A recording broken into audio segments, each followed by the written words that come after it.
If you've watched Jerry Norton here on YouTube, you've probably heard about his double dip strategy for wholesaling with real estate agents. Today, I'm here to break it all down, help you figure out if it's actually legal in your state, and of course, let you know if it actually works and helps you get more deals. What's up, guys, and welcome back. My name is Lili. If you're new here, this channel is where I document my real estate investing journey and bring you guys along with me. I started off this journey by house hacking this duplex and putting $0 towards my down payment, and since then, I've started building my wholesaling business. Now, if you're like me, you've probably watched Jerry Norton's YouTube channel and seen him talk about a lot of different ways to wholesale and flip real estate. He calls one of his strategies the double dip, and that's where you offer the real estate agent extra commission to help make your deal a little sweeter. I've now tried this strategy out on over 100 offers that I've made, so I'm going to break down how it's been working, answer some of your questions like who pays the 6%, what to do if it's illegal in your state, and if I feel like it's actually helped my offers kind of be a little bit sweeter to the real estate agent. So if you appreciate this deep dive, kind of authentic content made just for beginners, don't forget to turn that like button blue and subscribe because I've got 3 videos a week coming for you guys. So let's start out with the first concept that I want to talk about, and that's the fact that real estate agents make their money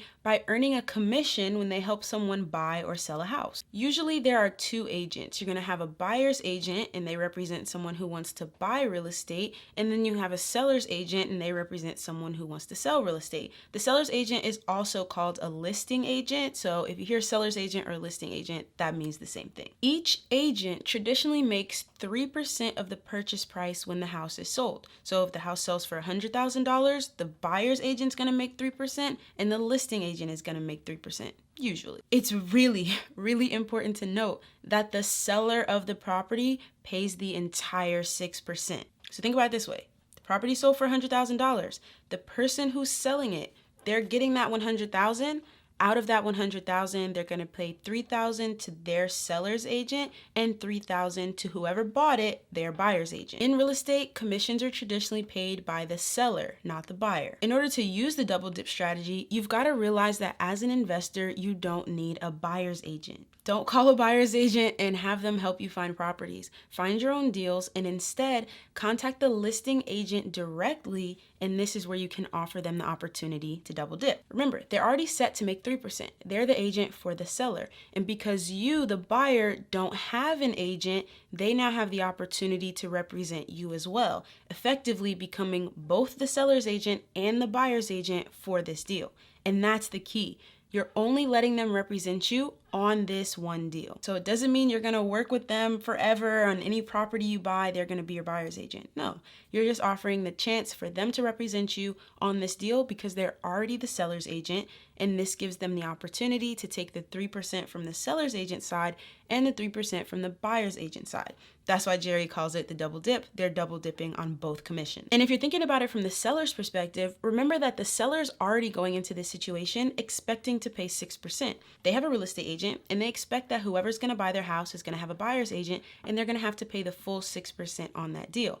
In our case, it's no different to the seller if the full 6% is going to their agent or if there's 3% to their agent and 3% to some buyer's agent. The math is the same either way. So now let's talk about legality because some states have laws against this type of dual agency. Some individual brokerages even prevent it in states where it's actually legal. But there's 2 things that I want you to keep in mind. First, actually read your state laws and read the official documentation from your state that's most up to date. For example, if I read this first article that comes up when I type in Oklahoma dual agency, it actually says that dual agency here in Oklahoma is illegal. But it doesn't give any other context, and it's a pretty short article with just a quick pros and cons list written from the perspective of a home seller. But if I look just one search result down, I find much more official documentation, this time from the Oklahoma Real Estate Commission. It's got pages and pages of additional information and context. And it does actually say that in Oklahoma, real estate agents can't be single-party brokers for both the buyer and the seller.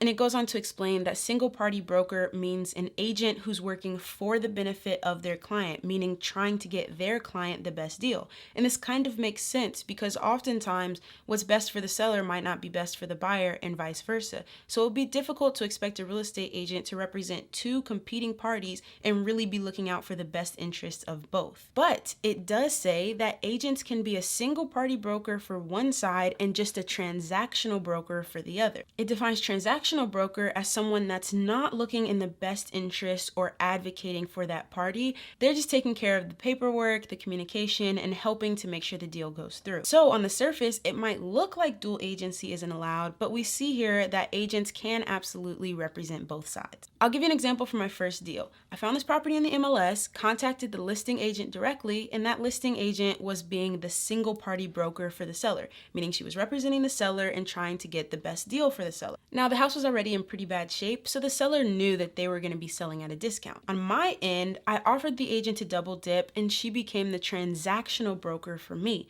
This means that she wasn't advocating for me or trying to get me the best deal. I was just telling her, hey, this is what I want to offer. She would communicate that to the seller, and she helped to take care of the contracts and the paperwork on my behalf. For this work, she could have taken the full 6% commission.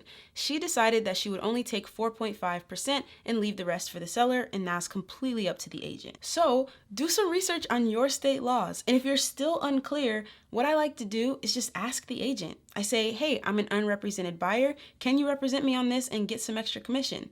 If they say yes, great. They know their state laws, they're licensed, they have a brokerage that they work with, and they're gonna really know the regulations better than you and I will anyway. If they say no, don't worry about it. Just remain unrepresented. Don't go out and get a buyer's agent. Just continue to communicate directly with the listing agent. And if they don't get to take some extra commission, well, then the seller makes 3% more, and they'll probably like your deal for that anyway. And to answer the final question, do I think this helps you get more deals accepted?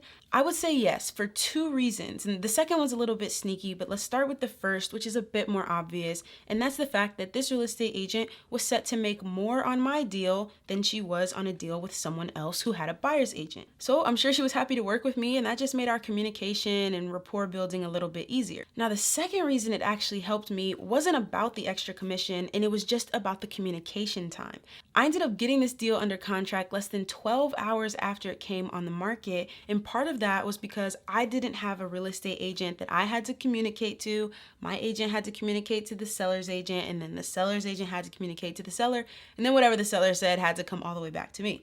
I just communicated directly with the listing agent. They talked to their seller talked to them, they talked to me. There was only one person in between us, and so it made communication much faster. We got paperwork signed quickly. We got the deal under contract that day. What other questions do you guys have about wholesaling with real estate agents? Comment them down below, and I'm gonna be making videos on this topic, so we'll have a whole series to help you guys start wholesaling on market deals. In the meantime, check out this video right here. I post on Instagram at Lili Invest every single day, and I post here on YouTube 3 times a week. So until next time, thank you so much for watching.